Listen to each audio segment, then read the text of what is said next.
Hello, my most amazing 3G artists. I am going to teach you how to start our new project today. Now, as you know, we have been studying Rembrandt and his use of light and dark to make things look more realistic, to give things a sense of reality. And one thing we do with that is we trick our eyes into thinking that a two-dimensional flat piece of paper looks like it actually has 3 dimensions. And so this is not completely done, but this is basically the idea of what we're going to make today. So it's not all the way done because I didn't finish this one and I didn't glue more things in here, and of course there shouldn't be any hole punches in yours, but the idea is that you're going to make these 4 boxes that look like they're 3-dimensional on your flat piece of paper. So today we're going to focus on drawing the boxes and shading them. And what you need from your packet are a couple things. You need to find your square white piece of paper. It's really important that it's the square shape. It should be 9 inches by 9 inches if you're measuring.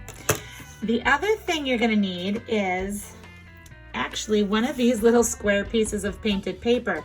But hold up, this is actually going to be used for a different project later also. So don't lose it, but you're going to want to use it today for tracing. If you don't have that, you can always just cut your own tracer from any piece of paper. It just needs to be 3 inches by 3 inches. Okay, so I am going to use those. And then I'll be sure to put my painted paper back so I have it for my other project. You're also going to need a ruler today and a pencil. The pencil is going to get used a lot today, so you might even need a sharpener close by or an extra pencil. Okay, so here we go. The first thing we're going to do is we are going to draw a line that cuts the paper in half both ways. So using your ruler, you can measure and draw a couple guidelines. So I'm going to put my 0 right on the edge. I'm going to notice that the 9 is over here, and half of 9 is 4.5. So I'm going to find my 4. I'm going to find the halfway point, and I'm going to put a little mark. I'm going to slide it down here. Make sure it's lined up nice and straight. I'm going to do another mark at 4.5.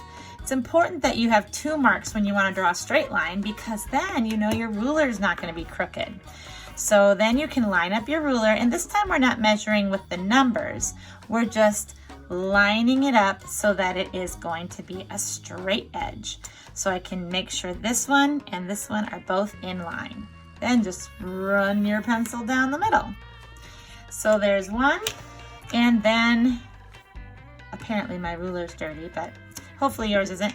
Then I'm going to turn my paper and do the exact same thing. So I'm going to line up, make sure it's at the 0, put a mark at 4.5, slide it down, and put another mark at 4.5. Then use my ruler as a straight edge. There we go. So now you should have your paper divided into 4 equal sections. 1, 2, 3, 4. We call those quadrants. Okay. Now you're going to need to take your little paper that is a 3 by 3 square. Okay. And the first thing you need to do is make sure you place it in the correct corner. So the easiest place to start is this corner. So it'll be right up here in the upper right corner. Line that up, and you only need to trace the 2 sides that are the left and the bottom. So very gently draw 1 and 2. So that's what it should look like so far. Then you do the exact same thing underneath it, but now this is your new corner. So you line that up, and you draw again the left side and the bottom. Now we have a pattern going, so hopefully the other side won't be too hard. You go ahead and you put this in this corner. Now don't put it over here, it won't make sense. You gotta put it over here, so double check that. Draw this side and this side. And then this one is gonna touch the very middle. So line that up and draw your two edges. 1, 2. Okay, so far so good. Now we are going to draw 4 diagonals. So you can take your ruler again or any straight edge. You could even take your piece of paper if that's handy, and you can connect this spot with the middle. That's our first connection. So you line it up like a ruler and draw your straight line. Oh, it's looking 3D already. Now you're gonna do it down here. So find this corner and find this corner. Put your straight edge between them and draw your straight diagonal. Nice. All right, check this one out. We are going to put this corner, hold up, right here to here, like so, and draw that straight edge. And one more from here to here, and connect those. Now we officially have 4 3D boxes. Now they don't look exactly 3D until you add the shading, and that's the part that really is inspired by Rembrandt. The part that shows that we've got a light source and we've got shadows and highlights. And so here's the rule for coloring all of the boxes. The very back wall of your box, the square that we traced, that's the darkest spot. This wall is medium, and the floor is going to be the lightest part of the whole thing. So I'm going to give you a couple tips about how to color those in with your pencil, because it can get kind of messy if you're not careful. So the first thing I want to tell you is that you should color in the same direction, and I'm going to suggest going vertically. So you just start in one side, get all the way to the edge, and when you're down here, it's kind of hard to stop exactly. So it is okay here to do just a short horizontal coloring in there. And then when you color at the top, you can do the same thing. So it's kind of like we're outlining the box. But everything on the inside, I want you to use vertical pencil strokes. All right, so now that you've outlined the box, just go back over here and press pretty hard. If it starts looking really glossy, you don't have to press any harder than that. It doesn't have to be that hard.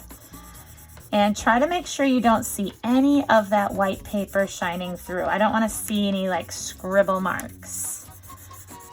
And it really helps to lay your pencil down on its side a bit instead of holding it straight up and down. It helps to lay it down and you get a little bit more of the pencil graphite to cover the page. Your hand's gonna get tired eventually. This is a little bit of a workout and I'm going fast. So if you need to pause the video, if you need to take it a little slower, that's totally okay. So vertical all the way up and down. Now, here's a trick I want to show you. Now that you've got the darkest part colored in, we're actually going to do the lightest part, and we're not even going to use our pencil. We're going to use our finger. So I want you to rub the graphite from the dark part onto your finger. And then I want you to transfer it to the floor so it looks just kind of very light gray. You might need to do it a couple times to get coverage on the whole thing. Oh yeah, perfect. Look at how easy that is to do that lightly. Love it. Okay, now to do the medium shade, you're going to use your pencil again, but this time you're going to color really lightly. So this is going to be a lot easier than coloring the back wall. You just go up and down. If you want to do that quick diagonal there and a quick horizontal here and outline it like we did before, and this here, that's totally fine. But then the rest of it, make sure you're going vertically up and down.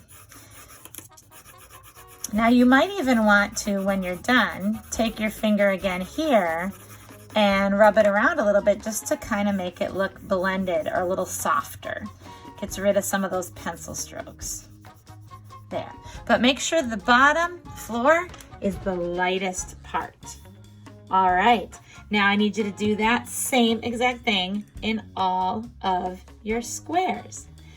I will do mine also, but I'm going to fast forward.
Okay, so now you see how it looks when all 4 of our cubes are colored in.